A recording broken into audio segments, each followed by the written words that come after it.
Welcome back to the Cybersecurity Cafe podcast. My name is Rafi Jimgochin, and in this episode, we're going to talk about the topic of building a cybersecure culture within your business. Later on, we're going to be talking to Connor Swaim from Phin Security. Connor is the CEO of Phin Security and is also the host of the Gone Fishing podcast. We won't hold the fact that he's from Delaware against him. Looking forward to that conversation a little bit later. In 2022, a global investment company fell victim to a phishing attack due to an employee's mistake. That employee received an email that appeared to be from a trading software provider. The email claimed there was a critical system update and provided a link to download the update. Without suspecting anything, that employee clicked on the link and installed the update. The next day, the company found that they couldn't access their client data or execute trades. A message popped up on their screens demanding a significant amount of money in exchange for restoring their system access. They had fallen victim to a ransomware attack. The financial loss was substantial, but the damage didn't stop there. News of the attack spread amongst their clients, causing panic and loss of trust. Some clients even decided to take their business elsewhere. Furthermore, because they were a registered investment advisor, they were required by the SEC to report the incident within 48 hours. What are the role of employees in cybersecurity? Employees are your first line of defense against cyber threats. They're the point of your spear. If you look at the way that data flows and money flows to your company, they're involved in all those processes. And anywhere that there's a human involved, there's a point where they can be exploited, just like software. So looking at the vulnerabilities that we have, it's important to understand how to prevent these things from happening. In a later episode, we're going to be talking more about the cyber kill chain. We talk about it a little bit in a video that I did a few weeks ago. However, what does that mean? At a high level, it means that there are lots of steps that take place before a breach or an incident becomes irreversible or something catastrophic. And we need to be right somewhere along that way to prevent that bad thing from happening or being worse than it really is. According to the World Economic Forum, 95% of all cybersecurity issues can be traced to human error. And Verizon reports that 74% of the cyber breaches that they investigated were caused by human error. I spoke years ago with a gentleman, his name is Michael Santarcangelo. You'll hear me butcher his name during our conversation with Connor later on. Michael wrote a book called Into the Breach. And what he said was that if we helped employees understand what the outcomes are to the risky behavior that they have, that they would do the right thing, or at least they would be more apt to do the right thing. I don't think we do enough to help employees understand that. As business owners, telling them, look, when you email yourself a spreadsheet of social security numbers for our employees to your home address, that's not only a violation of our policy, but we understand you're trying to do work. However, that's also putting the company at risk. Harvard Business Review did a study in 2022 where they asked 330 remote employees from a wide range of industries to report on their daily stress levels and consequently their adherence to cybersecurity policies over a course of 2 weeks. In addition, they conducted a series of in-depth interviews with some of those professionals who were forced to work remotely due to the COVID-19 pandemic, in order to get a better understanding of how the transition from work from home has impacted cybersecurity. And this change has been massive. 2/3 of the participants reported that they failed to fully adhere to cybersecurity policies at least once, with an average failure to comply rate of once out of every 20 job tasks. But what led to those breaches? When asked by why they failed to follow the security policies, the participants' top 3 responses were to better accomplish my task to do my job, to get something I needed, and to help others to get their work done. These were the 3 things that Michael was talking about in his book, Into the Breach. They just want to get their work done. They just want to help out their fellow employee, their colleagues. They just want to be able to get ahead in what they're doing. And we look at security as a way to put barriers to that. However, if we do something in a process that is secure, they can do their jobs better and in a secure way. Another aspect of this is passwords. We take a very lax approach to passwords, especially everything after the initial login on a computer. After that, employees are using passwords for all sorts of things: business banking, websites that they're placing orders, EDI systems, invoicing systems. All these things are passwords. Many times you see them written down on sticky notes, they're saved in Excel spreadsheets, they're put in Word documents on the desktop of a computer. These are all areas that are potentially at risk for exploitation. So training your employees on good password policies and good password practices, creating unique passwords for each of those systems is very important. That could be an onerous question to ask them to do. So give them the tools to do it. Password managers, making sure that multi-factor authentication is in place. Are these foolproof? No, they're not. And not every system that you try to access is going to have multi-factor authentication. We still see some places that say, hey, no more than 8 characters, and hey, don't make the password too complex. These are antiquated things. And unfortunately, because we don't call them out on it, they don't change. And more businesses push back on those companies that did not provide for a better, more secure way, even passwordless way. Hopefully we're getting more in that direction of a passwordless society. But those are the things that we need to drive towards. So how does the Canon company affect that? The primary method that the company can affect awareness, security awareness and security culture is through regular training and awareness programs. This is crucial.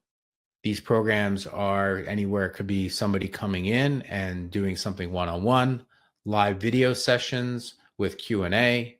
It could be a video with questions and answers at the end of it, a quiz, or any combination of these things. It could also add phishing simulations to fake a potential attack and see how employees respond after they've been trained. And therefore, then give them on-the-spot training if they make a mistake without trying to make it too punitive. Don't encourage them to report issues, not hide them. The last thing you want is someone to click on a link like that investment company did and then hide from the fact that they clicked on a link after they realized they made a mistake. If that person realized, oh, maybe I shouldn't have done that and reported it, perhaps that ransomware event would not have taken place. So sit back and relax. We're going to have a conversation with Connor Swaim from Phin Security, and I'll come back as soon as we're finished. So I want to introduce Connor Swaim. He is the CEO of Phin Security. Phin Security is actually a company that we work with in the employee awareness training and human vulnerability world. And I thought, what better person to bring on to talk about this topic than Connor? Don't look at his useful experience. He's a very wise man. So I wanted to bring that to your attention. So welcome, Connor. I really appreciate you coming on. Thanks for having me, Rafi. It's a blast to be here. So in the Cybersecurity Cafe, we like to talk about various security topics as it relates to small businesses, primarily talking from a non-technical perspective. People that we're reaching out to are business owners or business practitioners. So in your experience, what have been some effective ways to help train employees so that they change their behavior as it relates to cybersecurity? So there's a couple of things. I want to go through kind of what is people's traditional experience with security awareness. And for folks, if you're listening or watching right now, when I say security awareness, I mean, think of those videos or those webinars or those seminars you had to sit in sometimes, pre-COVID, where you learned about what you probably considered the most boring subject in the world, which was cybersecurity. And think about your experience there, right? It's usually these things happen once a year. It's just generally cover the topics, ask 15 or 20 questions at the end. Then boom, you're done. It's like we have a secure population here at the company. And that's just not the case. So there are really two motivations behind starting security awareness in general. The first is some compliance reason. So for folks, if you answered, yeah, I did go through something like that, there is a 99% chance that the reason you had to go through that is because of cyber insurance, is because of some kind of framework that your company, it made it a big deal for them to say that they're compliant with it. or some kind of federal regulation or governing body was saying, hey, these are a problem and you need to, you need to be able to rep that you do these things. So the motivation was not to create more secure people at the end of the day. That wasn't the direct motivation. The direct motivation was compliance. So how Checking a would box. we check the box? That's a big thing going on today. And I'm not saying that is the enemy, but I am saying that doesn't necessarily get you to security. That gets you to compliance. So what would it look like to actually change employee behavior properly? Well, there's a whole bunch of literature around this outside of the cybersecurity space, just in like changing human behavior. How do humans learn? How do they understand to do things? And it should come to no surprise. Like the answer is deliver shorter learning periods more often. Repetition, repetition, repetition, repetition. It's like, that's it. So if you go through this yearly seminar that's 2-3 hours long, and then 12 months, you're supposed to be inoculated against all cyber threats, it's just not how that works. And so the two most effective things we've done so far, and I wouldn't even go so far as to say like that they're incredibly effective because there are still people making mistakes. Sure. We're just looking to reduce them. It's deliver shorter learning more often. So like every week, every other week, every month. And the second is a concept I've called more scrimmages, less batting cages. Is these things should be relevant to you, right? For folks who play baseball or softball or anything, it's like, can you tell that a player is going to perform, or did you know you were going to perform because you could hit a ball off a tee? It's like maybe a tiny bit, right? But then when you throw the person in the game, they gotta field ground balls, they gotta catch the ball, they gotta throw the ball to first, they gotta learn how to hit a ball coming at them that's coming real fast. It's like, we have no idea how people are going to perform. So when it comes to things like the training content and the phishing simulation, it's like, don't tell your accountant what HIPAA compliance is if they're not a part of a healthcare organization. Right. Don't tell your front desk manager how to handle financial information if it's not expected of them. It's like the extent to which they should know how to handle financial information is put their hands up. This isn't mine. So go give it to somebody else. Talk to this person over here. Right. Because think about your own personal experience. If you're getting trained on things where the first thought that comes through your head inside of 10 seconds is, I don't need this. This is useless. What do? You're tuning out. You Absolutely. click the little mute button right here in the bottom right-hand side. You move it to your second monitor that I'm staring at over here, and then you go on with your day. So what happened there? And I always said two things. Your company paid for that, and you didn't learn anything. That's it. So that's what I would say. Those are the really two effective things. Just break it into shorter learning more often and make it any amount more relevant is a plus from people's traditional. I think the relevancy is important because otherwise you're sending something out every week, every month. That also has a tendency of becoming something that is, you just tune it out now. Like, all right, I can spot the fish test. I can, all right, this is another security video that I have to watch and answer 3 questions. But then that becomes also, we don't want to make people numb to it either, as well. So from that thinking, there was a guy that I met years ago. This is before starting out as a business owner. Michael Stanton. He has the harder last name than I am to pronounce. Santon Cangelo. I met him a while ago. We became kind of friends online. He wrote a book called Into the Breach. This is before we start talking about breaches and stuff. And since he's backed away from some of his ideas in there, but one of the main core ideas that he talked about was that if we helped people identify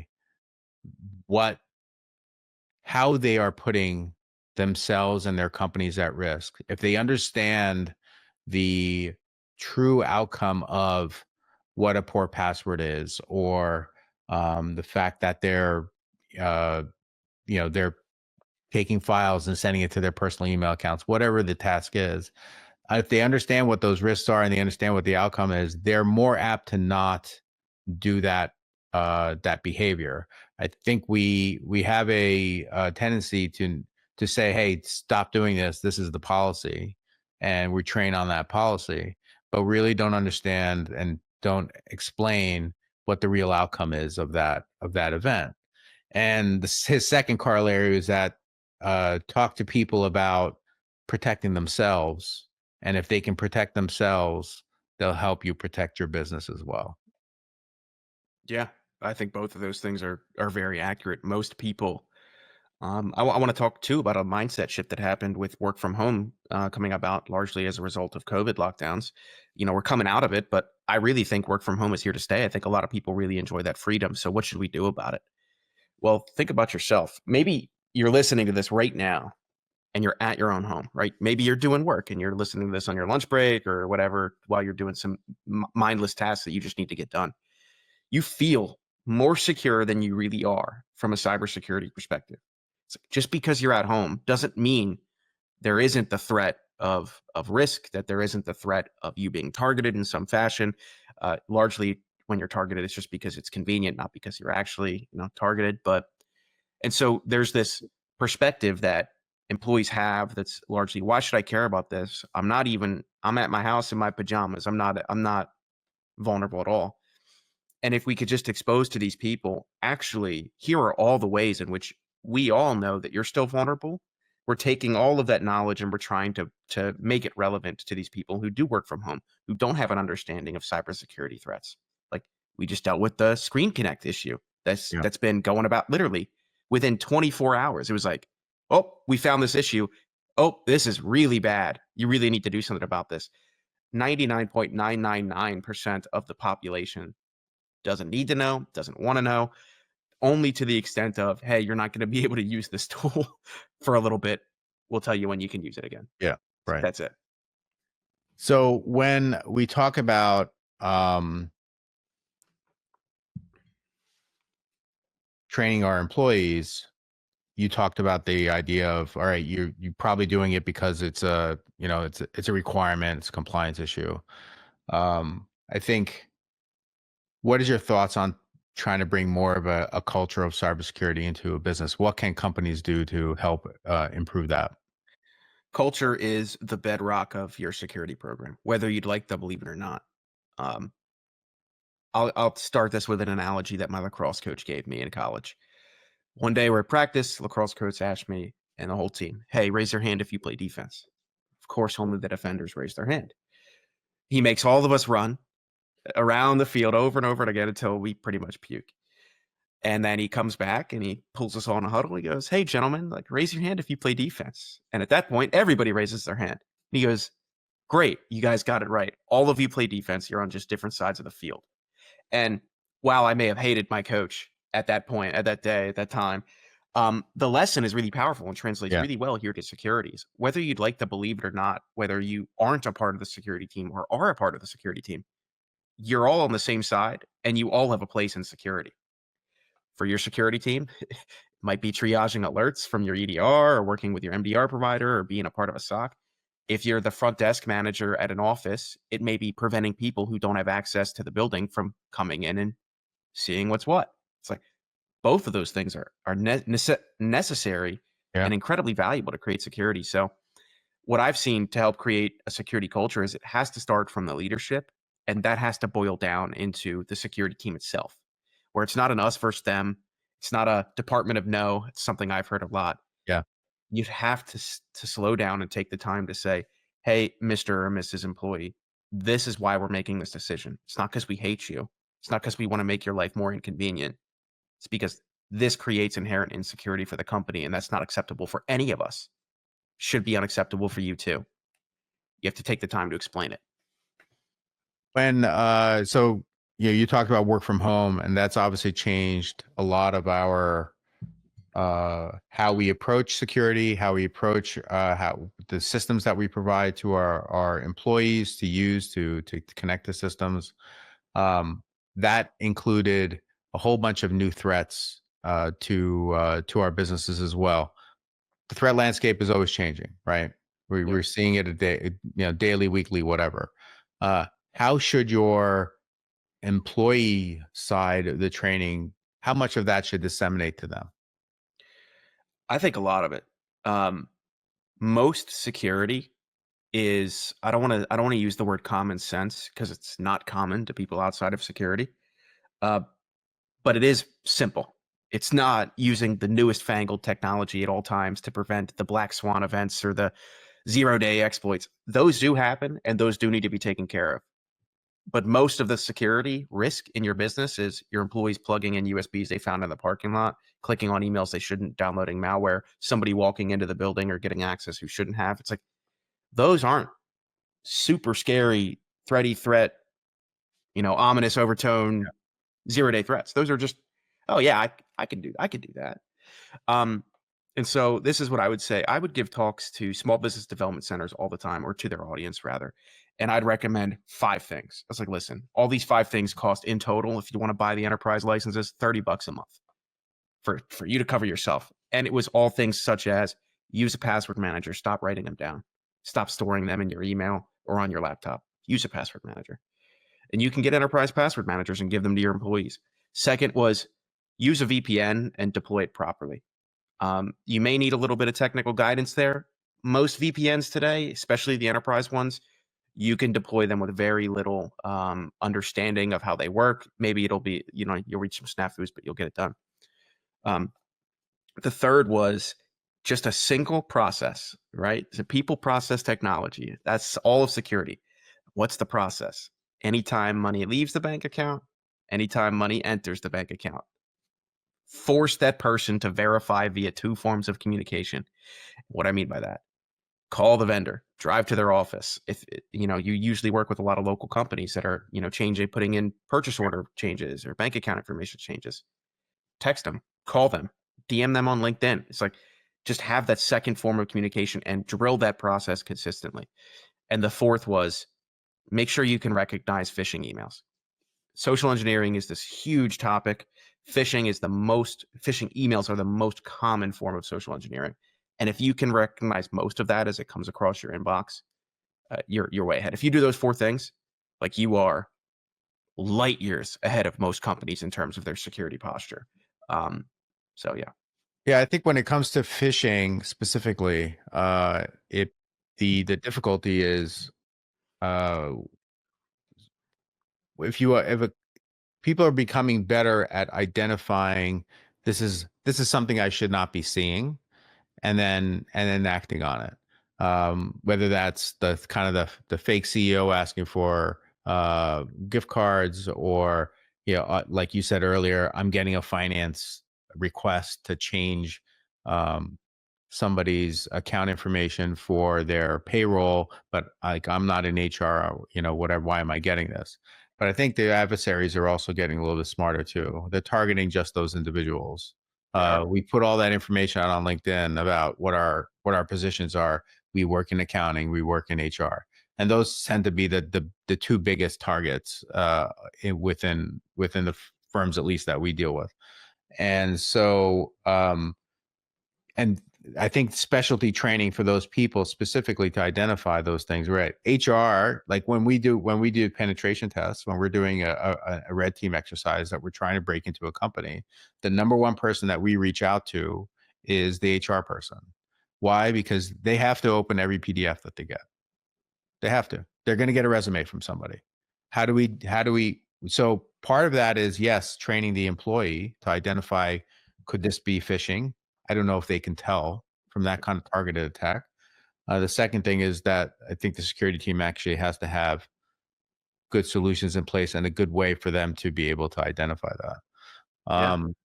So when you have, so the problem that I see, one of the things that we struggle with this too, to when we go back to our business owner clients that we talk about security awareness training, yes, they know they have to do it because of the reasons you said, regulatory, compliance with insurance, whatever. But they also would like to see, are we getting better? Yeah. And so how do you necessarily measure the effectiveness of an awareness training program? So there's a few ways, some of which are readily apparent, some of which you would need to go gather a bunch of information on. So let's start with the ones that are readily apparent. I'd like to put a disclaimer out that using one piece of data, let's just put phishing fail rates, and saying this program is or is not working, be Right. very careful, right? That is a very one-dimensional view on a very multi-dimensional topic, which is human behavior. It's like, if you just looked at a person's behavior for one decision they've made is like, can you tell me everything about them? No, probably not. So, although that is important, what I'd recommend you look at is three things. If your people are completing their assigned training without you needing to be there to tell them to do it, right? When they get that notification, they take it seriously, that it's a Yeah. poignant reminder and they do it on time. That is a very good sign that your culture is very healthy because they value it, right? They're not just doing it because you're on their back. They're doing it because they see value in it. The second is you can use fish rates, but however, what's more important to me is two sets of things. Somebody who clicks the same fish multiple times, right? If they click the same fish multiple times, they didn't learn a thing. They didn't learn anything because they saw the exact same thing twice, took the exact same action twice, even though they should have recognized. Because right when you click on this fish is right when you try to download the malware, you get a notification. Hey, this was a test. Let's go figure out how. So if they ignored all that and they do it again, big red flag. And the How do you deal third, with that? How do you deal with the person at a company that is the repeat offender? so there's two things that we do, I guess, two things at Phin, and then there's some things you can do in general. At Phin, you're familiar with the learning moments, right? Most people's experience when they get phished is great. I have another 20 minutes of videos I got to go look at. They disconnect. At Phin, it's like, we edited this fish to get you. Let's talk about how we edited it. Let's talk about why this specific one was vulnerable. That takes 30 seconds. So if you don't go through that process, that's when we recommend the manager of that employee steps in, says, you're going to go do that right now, and you're going to learn from it. The second is there has to be some kind of intervention where, so if that employee is continuously phishing, getting phished for no reason, then you have to evaluate, well, what are you doing? And you'll see two things most often: just rapid fire clicking through their inbox, or when they do get their training, or when they do get phished, they don't do anything. They just exit out because they think you won't see it quick enough. That's speaking from experience. We see it. It's like you can exit as quick as you want from the page. We know you clicked on it. We know you did something.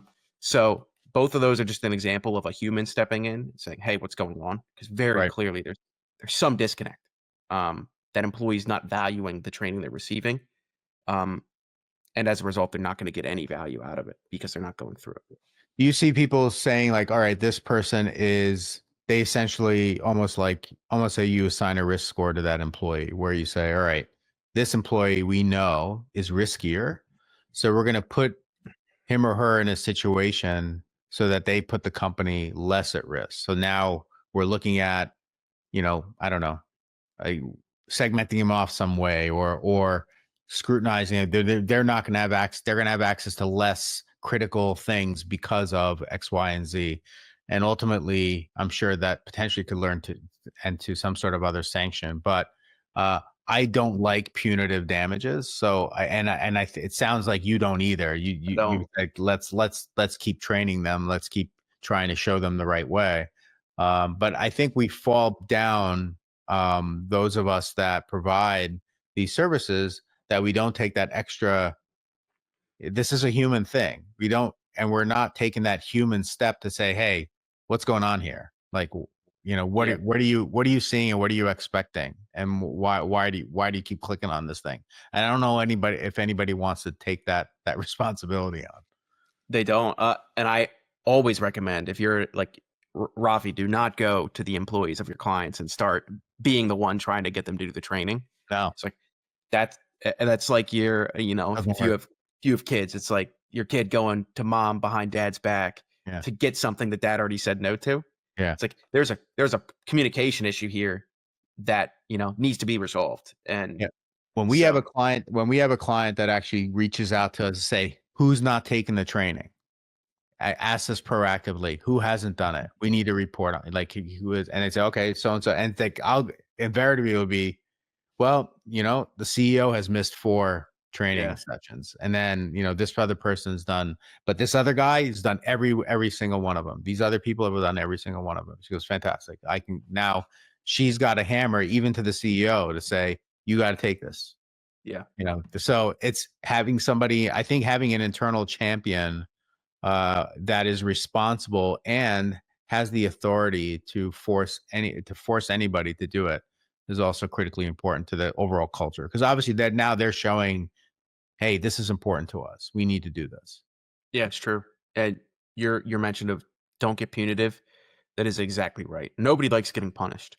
And at the end of the day, if you do have a cultural problem with security, right, with people completing it, with people valuing it, punishing them for not valuing it is only going to make them value it less. Right, right, right. Um, I have seen examples of people that will go so far as to actively sabotage the security training program and their security team in general, because the security team comes by, makes them feel stupid, makes them feel Yeah. unwanted, makes them feel unvalued, and they just disconnect. So it's interesting. Like when we first started down this road a couple years ago, doing not only the awareness training but also the fish testing for employees of our clients. I wouldn't say I used to get upset, but it would annoy me that an employee would tell the guy next to them, "Hey, I got this test. Watch out for it, so you don't do it."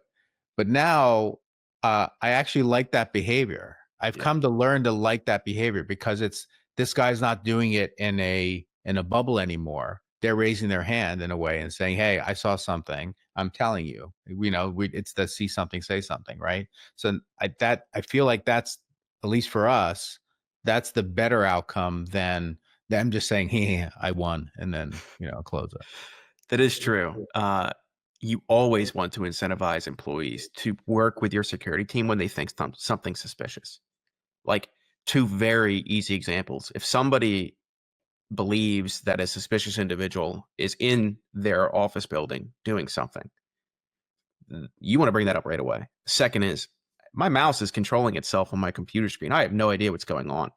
If that person hates your security team, what are they going to do? They're not going to tell you anything because they don't Yeah, want to go talk to you. Last time they talked to you, they got beaten over the head with a stick and called stupid. They're never yeah, going to yeah. talk to you. Right. Um, but your example is interesting because I view it as good and bad. The good is like, hey, these people are working together to try to mitigate security risks. Like, double thumbs up, pat that person on the back, give them a raise. Like, do whatever you can to keep that going on. But the second thing is the bad thing. They recognized that test as a result of how poorly it was implemented, Yeah. not how realistic of a scenario it was. Correct. So it's like, Yeah. what should your like phishing simulations? If you follow commentary from like security awareness professionals, people who've made a career in it, very debated topic. Are they valuable or are they not valuable? Yes. And where I land is they are incredibly valuable only when done correctly. So when people begin to recognize phishing because they can recognize phishing, it's like thumbs up, like perfect. We've trained people. But when people recognize phishing because of how stupid or dumb or how poorly implemented the tests are, they've recognized a bad test. They haven't recognized phishing, and so we're fooling ourselves into complacency here. Um, that's usually my opinion on it. So, the latest buzzword and craze is artificial intelligence. Yes. It's affecting all aspects of our lives.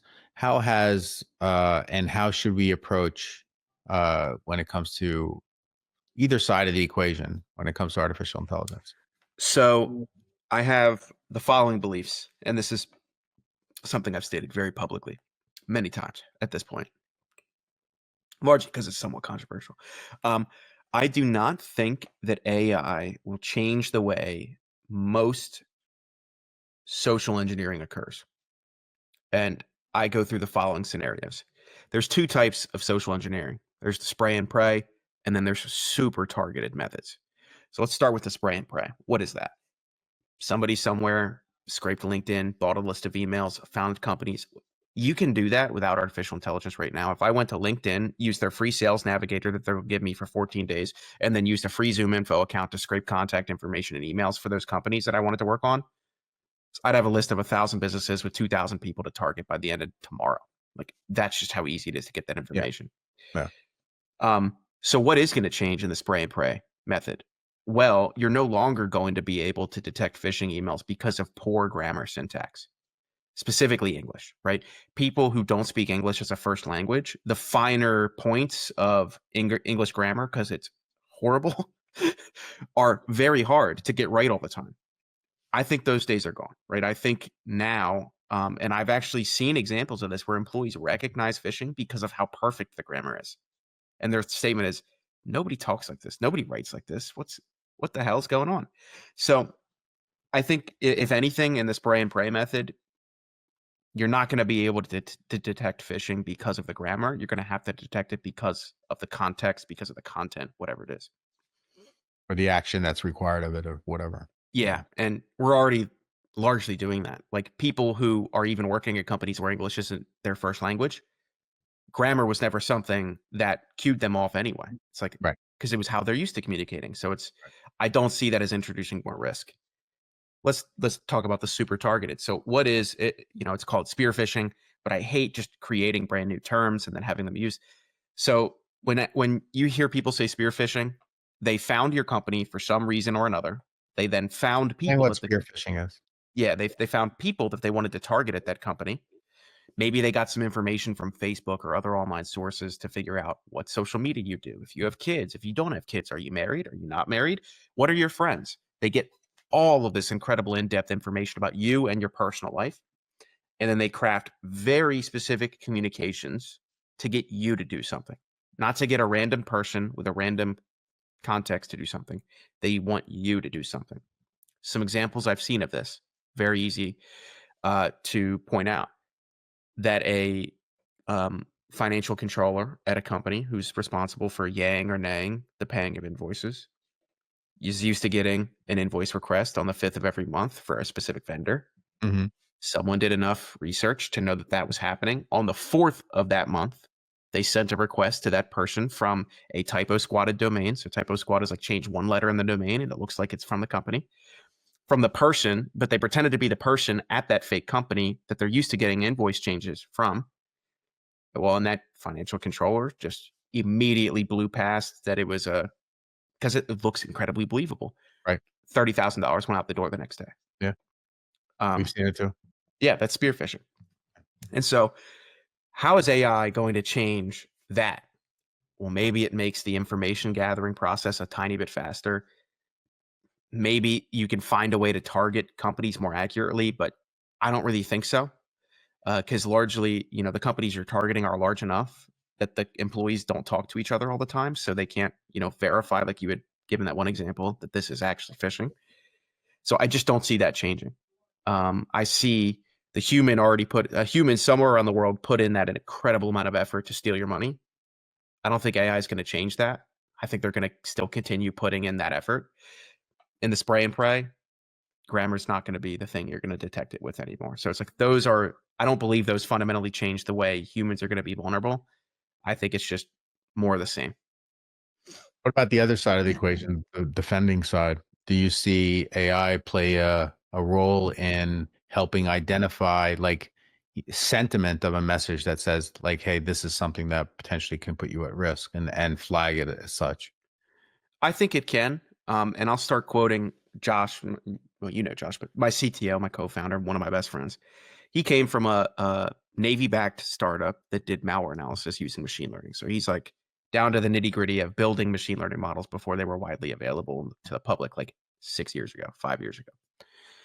And he made the following statement, and because we talk about this all the time, is why are we betting on training humans as the way out of this? Why aren't we betting on increasing technology and leveraging AI to just recognize things? And it comes down to this: the difference between legitimate and illegitimate requests and communications becomes narrower and narrower and narrower. Yeah. So to give you a specific example, that person who made that fake request, but it looked incredibly legitimate. It was a legitimate request if it was from that legitimate person. How close to real communication and real valid request is that? It's incredibly close. Matter of fact, I'll go one step further. If a person at that company had just had their email hacked, which is business email compromise, happens all the time, that would have been a completely legitimate request from a completely legitimate source at a legitimate time for a legitimate reason. Bank changed. So how is AI going to recognize the difference Right. between that? Because it's all legitimate at that point. And I don't think we have been able to come up with an answer. So I think AI will be used to, again, spool off, some of the more easily, where the gap between legitimate and illegitimate exists. But if I had to look at previous examples of technological revolutions, we'll probably see the following. As offensive capabilities expand and evolve, defensive capabilities expand and evolve at the same rate. So you just have the same outcome. Do we train our employees any differently with regards to AI? I mean, that's the use of AI, I guess, in this case. But how do we approach talking about AI specifically to our employees so Yeah. they're aware of other threats associated with AI, data leaks, Yeah. use of their information, etc. That is a big problem. I think most people haven't come to the realization that there's two security threats when it comes to AI. One is it being leveraged against you, and one is utilizing it safely yourself, right? Those are two very separate security Right. issues.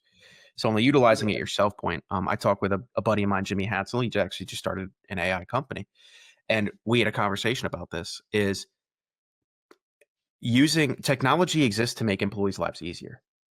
So it's like, if you go back to grade school, I remember my teachers telling me, "Oh, you'll never have a calculator in your pocket. That's why you can't depend on it." History's proven them wrong. But so it's like, how many examples of that are there going to continue to be for Right. people to Right. say, Right. "Hey, let's find a way to adopt new technology safely, not say that we can't use it." Yeah. So, couple of points. AI is here to stay. If your employees leverage it properly, their effectiveness goes through the roof. Like insane levels of productivity that we can get today and we'll get tomorrow. There are some baseline things you should train your employees to never do. One, never input sensitive information into any kind of prompt or any kind of AI at all. Never let your employees dictate what data it does or does not get to train on. That's what you want a security expert for. Because we've already seen examples where, well, we've shouted this information, this very sensitive information, into the void that is the data set this AI is using, or ChatGPT, for example. Is there a set of prompts that somebody could use to get that exact information back out somewhere else around the world?